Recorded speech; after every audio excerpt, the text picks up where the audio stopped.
Right. ನಿನ್ನೆ ದಿವಸ ಸಾಯಂಕಾಲ ಇಲ್ಲಿ ಗಣೇಶ ಮೆರವಣಿಗೆ ಹೋಗ್ಬೇಕಾದ್ರೆ ಅರಳಿಕಟ್ಟೆ ಹತ್ರ ಒಂದು ಪ್ರೊವೊಕೇಟಿವ್ ಸ್ಪೀಚ್ ಹಿಂದಿಂದಲಾಗಿದ್ದು ಪ್ರಯುಕ್ತ ಇಲ್ಲಿ ಸ್ವಲ್ಪ ಕಲ್ಲು ತೂರಾಟ ಆಗಿದೆ.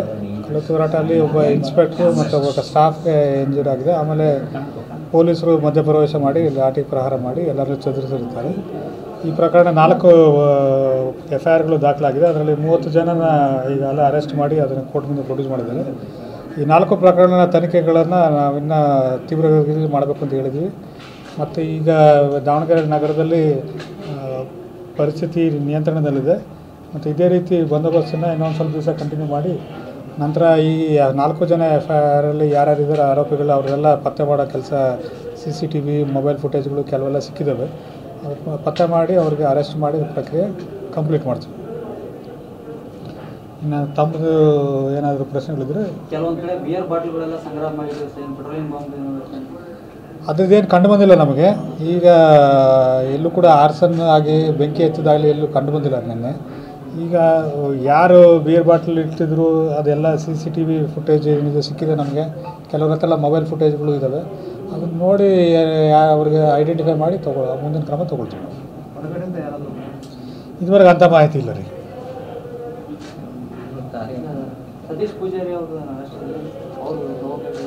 ಪ್ರೊವೊಕೇಟಿವ್ ಸ್ಪೀಚ್ ಆಲ್ರೆಡಿ FIR ದಾಖಲಾಗಿದೆ. ಅದರ ಮುಂದಿನ ಕಾನೂನು ಪ್ರಕ್ರಿಯೆ ನಡೀತದೆ.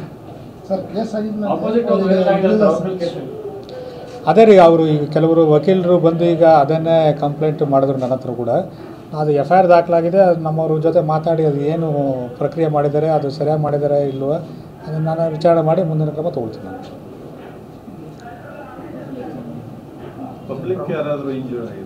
ಪಬ್ಲಿಕ್ ಇದುವರೆಗೆ ಇಂಜೂರ್ ಆಗಿದ್ದ ಬಗ್ಗೆ ಎಲ್ಲೂ ನಮಗೆ ಮಾಹಿತಿ ಇಲ್ಲ. ಆದರೂ ಮೌಲ್ವಿ ಒಬ್ಬರು ಕಂಪ್ಲೇಂಟ್ ಕೊಟ್ಟಿದ್ದಾರೆ ನನಗೆ ಇದು ಕಿವಿ ಹತ್ರ ಗಾಯ ಆಗಿದೆ ಅಂತ. ಅದೊಂದು FIR ಒಂದು ಆಗಿದೆ. ಒಟ್ಟು 30 ಜನ ಅರೆಸ್ಟ್ ಆಗಿದ್ದಾರೆ ರೀ. ಇನ್ನು ಐಡೆಂಟಿಫೈ ಮಾಡೋ ಪ್ರಕ್ರಿಯೆ ಈಗಾಗಲೇ ಟೀಮ್ಸ್ ನಮ್ಮದು CCTV ಎಲ್ಲ ನೋಡಿ ಐಡೆಂಟಿಫೈ ಮಾಡ್ತಾ ಇದ್ದಾರೆ. ಅದು ಐಡೆಂಟಿಫೈ ಮಾಡಿದ ಪ್ರಕ್ರಿಯೆ ಮುಗಿದ ತಕ್ಷಣ ಇನ್ನು ಬೇಕಾಗಿರೋರಿಗೆ ಅರೆಸ್ಟ್ ಮಾಡೋಕ್ಕೆ ಕ್ರಮ ತೊಗೊಳ್ತೀವಿ ನಾವು. ಏನು ರೀ, ಸೋಮೋಟ ಕೇಸ್ 2 ಆಗಿದೆ, ಕಂಪ್ಲೇಂಟ್ ಕೇಸ್ 2 ಆಗಿದೆ. ಹೌದು. ಯಾವುದು ಸ್ಥಳದಲ್ಲಿ ಈಗ ಅದೇ ರೋಡಲ್ಲಿ ಬಂದಿದೆ. ನಾನು ಅವಶ್ಯಕತೆ ಬಿದ್ದರೆ ಅಲ್ಲಿ ಏನು ಈಗ ಪರಿಶೀಲನೆ ಅವಶ್ಯಕತೆ ಬಿದ್ದರೆ ಭೇಟಿ ಮಾಡ್ತೀವಿ ನಾವು.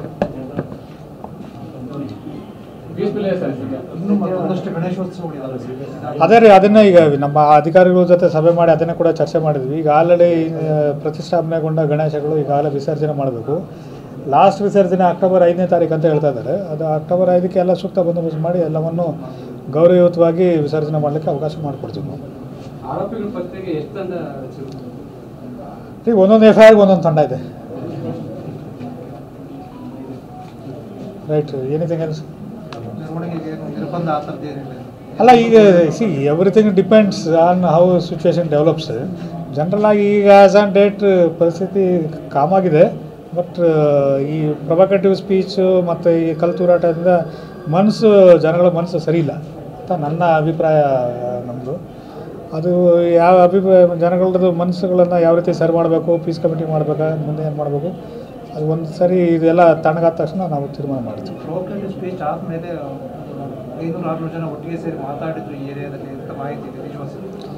ಪ್ರೊವೊಕೇಟಿವ್ ಸ್ಪೀಚ್ ಆದಮೇಲೆ ಇಲ್ಲೆಲ್ಲ ಗುಂಪು ಕಟ್ಟಿ ಮಾತಾಡಿ ಸ್ಟೇಷನ್ಗೆ ಬಂದು ಕಂಪ್ಲೇಂಟ್ ಕೊಟ್ಟಿದ್ದು ಇದೆ. ಅದು ಇದೆ. ಹೊರಗಡೆಯಿಂದ ಬಂದಿದ್ದ ಬಗ್ಗೆ ಮಾಹಿತಿ ಇಲ್ಲ ರೀ. ಆಲೇ ಉತ್ತರ ಹೇಳಿದೆ ಅದಕ್ಕೆ. 2ನೇ ಸರಿ ಕೇಳಿದೆ.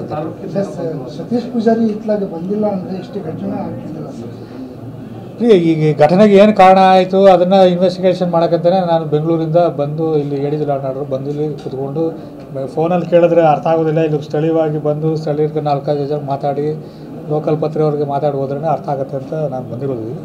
ಪೂರ್ತಿ ಘಟನೆ ಬಗ್ಗೆ ಪೂರ್ತಿ ಮಾಹಿತಿ ಸಂಗ್ರಹ ಮಾಡಿ ನಾವು ಮುಂದೆ ಡಿಪಾರ್ಟ್ಮೆಂಟಲ್ಲಿ ಏನು ಕ್ರಮ ತೊಗೊಳ್ತೀವಿ ನಾವು. ಶಾಂತಿ ಸಭೆಗೆ ಹೇಳಿದ್ವಿ. ಶಾಂತಿ ಸಭೆಗೆ ಈಗ ಪರಿಸ್ಥಿತಿ ತಿಳಿಯಾದ ತಕ್ಷಣ ಶಾಂತಿ ಸಭೆ ಮಾಡ್ತೀವಿ. ಶಾಂತಿ ಸಭೆ ನಡೀತಾನೆ ಫಾರ್ಮಾಲಿಟಿ ಅನ್ನೋಂಗೆ ಆಗ್ಬಿಡುತ್ತಾ? ಇವೆಲ್ಲ ನೋಡಿದ್ರೆ ಕೆಲವು ಕಡೆ ಶಾಂತಿ ಸಭೆ ಫಾರ್ಮಾಲಿಟಿ ಅಂತನೂ ಕೆಲವು ಕಡೆ ಕಾಟಾಚಾರಕ್ಕೆ ಮಾಡಿದ್ದು ಉಂಟು, ಕೆಲವು ಕಡೆ ಭಾಳ ಅರ್ಥಪೂರ್ಣವಾಗಿ ಮಾಡಿದ್ದು ಉಂಟು. ಈ ಕೆಲವು ಕಡೆ ಅರ್ಥಪೂರ್ಣವಾಗಿ ಮಾಡಿದ್ದು ನಾವು ಯಾಕೆ ಪಾಸಿಟಿವ್ ಆಗಿ ಯಾಕೆ ನೋಡಬಾರ್ದು ಇದನ್ನು?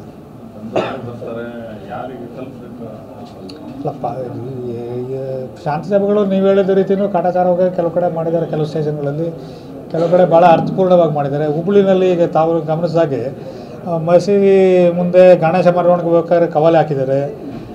ಅದೇ ರೀತಿ ಈದ್ ಮೆರವಣಿಗೆ ಮಸೀದಿ ಮುಂದೆ ಬಂದಾಗ ಅದು ಗಣೇಶ ಪಂಡಾಲ್ ಬಂದಾಗ ಅವರು ಭಕ್ತಿಗೀತೆ ಹಾಕಿದ್ದಾರೆ.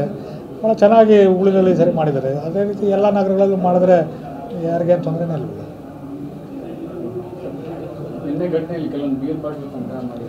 ಅದೇ ಹೇಳಿದ್ದೀರಿ, ಉತ್ತರ ಹೇಳಿದ್ದೀನಿ ಅದು. ರೈಟ್ ರೀ, thank you very much. Pre plan ಅಂತ ನನಗೆ ಈಗಿರೋ ಮಾಹಿತಿ ಪ್ರಕಾರ ಪ್ರೀ ಪ್ಲ್ಯಾನ್ ಅಂತ ನನಗೆ ಅನ್ನಿಸ್ತಾ ಇಲ್ಲ. ಯಾಕಂದರೆ ಹೇಳಿದ್ರೆ ಅದು ಸಡನ್ ಪ್ರೊವೊಕೇಶನ್ ಥರ ಕಾಣ್ತಾ ಇದೆ. ಸಡನ್ ಪ್ರೊವೊಕೇಶನ್ ಯಾಕಾಯ್ತು ಅದನ್ನೆಲ್ಲ ಇನ್ವೆಸ್ಟಿಗೇಷನ್ ಮಾಡಿ ಮುಂದಿನ ಕ್ರಮ ನಾವು ತಗೊಳ್ತೀವಿ.